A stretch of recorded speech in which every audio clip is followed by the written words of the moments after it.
नमस्कार दोस्तों, मैं सुभाष शर्मा। चलिए आज हम समझते हैं इस पितृ पक्ष में कैसे अपने बुजुर्गों का और अपने पितरों का आशीर्वाद प्राप्त किया जाए। तो दोस्तों, ये श्राद्ध पक्ष जो है जिसे हम पितृ पक्ष बोलते हैं, ये 16 दिनों का एक तरीके से पर्व है और ऐसे समय में हमारे द्वारा श्रद्धा भाव से किए गए उपाय, वो भी हमारे पितरों के लिए, हमें कई गुना फल अच्छे दे सकते हैं और ऐसे अच्छे फल हमारे जीवन से परेशानियों को निकाल सकते हैं। तो ऐसे क्या छोटे-छोटे उपाय हैं जो हम इस 16 दिनों के अंदर अगर अगर हम करें तो हमारे जीवन से, हमारे घर से परेशानियाँ निकल सकती हैं और हमारा जीवन सुखमय हो सकता है। आज मैं आपको कुछ ऐसे उपाय बताने वाला हूँ जो कि आपके जीवन से ऑटोमेटिकली आपको पॉजिटिविटी देना शुरू करेंगे और आप अपने अंदर ही महसूस करोगे कि मेरे साथ कोई ऐसी पॉजिटिव शक्ति की एक एनर्जी आपके अंदर आ रही है जो आपको हमेशा सही और गलत के फैसले करने में आपको मदद कर रही है, एक अच्छे डिसीजन लेने में मदद कर रही है, आपको परेशानियों से बचा के रख रही है। तो हम जैसा कि जानते हैं, पितरों के लिए कोई भी काम किया जाता है तो उसमें काले तिल या फिर जौ, जिसे हम बारले कहते हैं, वो जौ का प्रयोग होता है। और पिंड दान, ये पिंड वगैरह जो यूज़ होते हैं इस श्राद्ध कर्म में, और पिंड दान वगैरह जो किए जाते हैं, अगर उनकी मुक्ति नहीं हुई है या फिर पिंड दान के समय पे कुछ त्रुटि हुई है तो ऐसे श्राद्ध कर्म करने से हमारे पितरों को मुक्ति मिलती है और हमारे जीवन में भी खुशहाली आती है। तो ये काले तिल और जौ, इनके बिना पितरों का पूजन, तर्पण, किसी भी तरह का कार्य अधूरा है। और यही जो समय है, ऐसे समय में अगर हम वो काम कर लें जो कि हमारे पितरों को पसंद हो और छोटे से कार्य से उनके हमें आशीर्वाद प्राप्त होने लग जाएं, तो इससे बड़ी कोई चीज़ नहीं होती है। तो जौ लीजिए आप, मैं आपको उपाय जो समझा रहा हूँ बिल्कुल सिंपल है। जौ लीजिए, या मार्केट में आटा भी मिल जाता है इसका, फ्लोर वगैरह जिसे हम कहते हैं। आटा ले लीजिए, जौ का आटा ले लीजिए, उसमें काले तिल मिला लीजिए और उसमें शहद, हनी, ये ज़रूर मिलाना है। और मिला के इसको इतना गाढ़ा गाढ़ा गूँध लीजिए कि ये एक तरीके से गोलियां बन जाएं। अब गोलियां बन गई तो आपने इसकी गोलियां बनाकर कम से कम 100 गोली, 50 गोली, जितनी आपकी इच्छा हो बना लीजिए, इसमें कोई लिमिट नहीं है। अब अपने घर के आसपास देखिए, जहाँ पर मछलियाँ हों, पानी का स्रोत हो, वहाँ पर जाइए और इन गोलियों को आप डालकर आइए। और ये रोज़ उपाय आपको करना है। समय जो होगा, जो भी पितरों का उपाय होता है, सुबह 10 बजे से लेके 11:30 बजे तक का एक समय होता है। इस समय में कोई भी कार्य इनके लिए किया गया अच्छे फल देता है और इनको खुशी भी होती है, आशीर्वाद भी आप लोगों को प्राप्त होगा। तो इस समय में आपको ये मछलियों की गोलियां डेली आपको डाल कर आनी है। अगर मान लीजिए आप मछलियों को नहीं डाल सकते हैं, आपके यहाँ पर कोई ऐसी सुविधा नहीं है, तो आप सिंपल एक काम करिए, आप नारियल का खोपरा लीजिए। नारियल का खोपरा, जिसे अंदर का जो निकलता है, ड्राई फ्रूट में जो यूज़ होता है, उसके अंदर ये जो आपने मटेरियल बनाया है इसको भर लीजिए। भरने के बाद अपने घर के आसपास देखिए, कहीं पर भी कोई पीपल का पेड़ होगा या बरगद का पेड़ होगा, कोई भी इस तरह से, या फिर धार्मिक स्थान में कोई पेड़ लगे होते हैं, तो वहाँ पर जाइए और आपने दक्षिण की तरफ मुँह करके इस नारियल के खोपरे को आधा ज़मीन में गाड़ देना है और ऊपर का हिस्सा खुला रहेगा जिसमें आपने ये सारी सामग्री भरी हुई है। अब ये जो सामग्री है इसको खाएंगी चींटियाँ। चींटियाँ देखिए, ऐसे समय में दान पुण्य, गरीबों को देना, अन्नदान, ये सब कुछ कहा जाता है। आपके पास हो सकता है वो व्यवस्था ना हो कि आप इतने बड़े आयोजन कर सको, पर ये छोटा सा कार्य उन ज़रूरतमंद जीवों को आपने अगर दे दिया तो समझ लीजिए आपको करोड़ गुना फल इसके अच्छे मिलेंगे।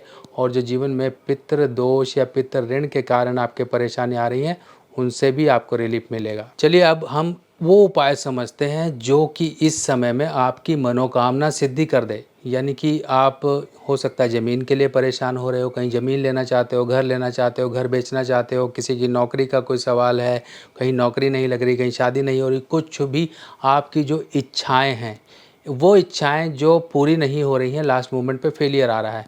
देखिए, हमें देवताओं की पूजा जो करनी है, साथ ही साथ अपने पितरों को भी याद करना। अगर हमने अपने पितरों को याद नहीं किया, सिर्फ़ और सिर्फ देवताओं को पूजते रहे, देवी देवताओं को पूजते रहे, तो आपके किए गई कोई भी किसी भी तरह की पूजा पाठ, दान धर्म सब बेकार हैं।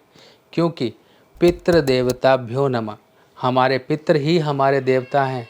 आप अकेले देवताओं को पूजोगे और पितरों को नहीं पूजोगे तो आपकी कोई वैल्यू नहीं है, सब निष्फल हो जाएगा। तो इसीलिए ये समय है कि आप इस समय में एक अर्जी लगा सकें, एक रिक्वेस्ट लगा सकें, एक अपने पितरों से आप वो इच्छाएं अपनी पूर्ति के लिए कुछ जतन और कुछ उपाय कर सकें।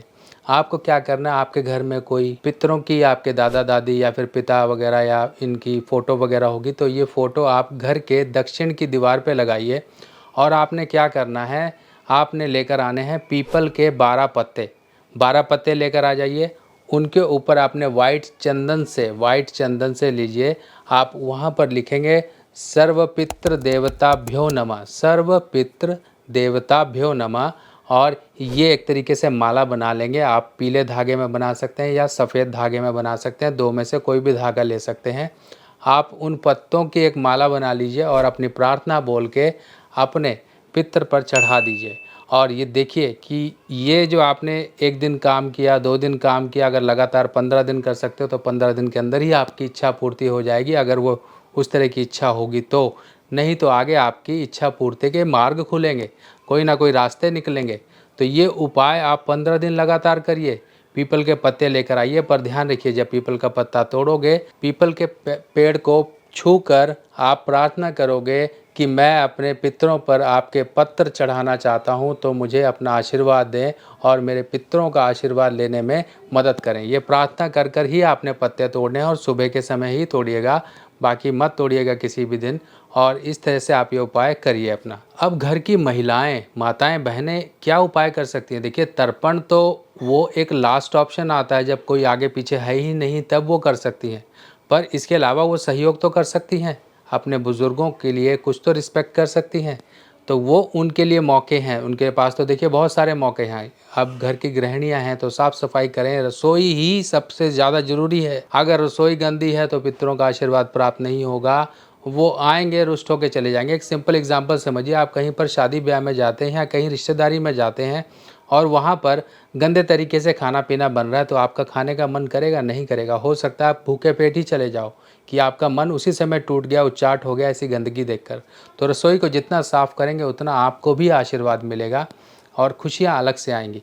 तो आपने क्या करना है, माता बहनें ये उपाय करेंगी, तांबे का या फिर पीतल का लोटा लीजिए, उसके अंदर जल भरिए, थोड़ा सा गंगा जल डाल लीजिए और उसमें डालना है आपने कुशा का एक टुकड़ा, कुशा का एक छोटा सा टुकड़ा ले लीजिए, उसके अंदर डालकर अपनी रसोई में ऊंचे स्थान पर रख दीजिए। ऊंचे स्थान पर रख सकते हैं, ऐसी जगह रख सकते हैं जहाँ पर हाथ ना लगे, जूठे हाथ ना लगे या फिर गिरे ना, ऐसी जगह पर रख दीजिए। और नित्य प्रतिदिन आपने ये पानी भरना है और पुराने पानी को किसी पौधे में या फिर किसी पेड़ पर डाल देना है और रोज़ भर के रखिए। और जो कुशा है, कुशा भी रोज़ डालिए। इससे क्या होगा, आपको पितरों का आशीर्वाद प्राप्त होगा और उनको खुशी मिलेगी कि हमारे घर की बहू किस तरीके से हमारे लिए इतने जतन कर रही है, किस तरह से हमें रिगार्ड या फिर श्रद्धा दिखा रही हैं। क्योंकि पितृ आप सब पर नज़र उस समय रखते हैं और उसी समय भ्रमण कर रहे होते हैं। जहाँ पर भी गलत चीज़ें दिखेंगी, आप इन ह्यूमन बीइंग तरीके से सोचिए, आप एक मनुष्य की भांति सोचिए। अगर आप कहीं जाते हैं, गंदगी है, तो आपका मन नहीं वहाँ रुकने का करेगा। अगर साफ़ सफाई है तो आप वहाँ रुकेंगे। तो दोस्तों, आप सभी लोग श्रद्धा भाव से अपने पितरों के प्रति जितने कर्म हो सकते हैं, जितने श्रद्धा भावना, जितने उपाय और जतन हो सकते हैं वो कर लीजिए इस समय में, क्योंकि ये मौका आपके हाथ से ना जाने पाए। जितना आप करोगे उससे डबल आपके पितर आपके लिए आशीर्वाद के रूप में आपको देकर जाएंगे। बाकी और जानकारियों के साथ मिलते हैं नई वीडियो में, तब तक के लिए अपने सुभाष भाई को आज्ञा दीजिए। नमस्कार।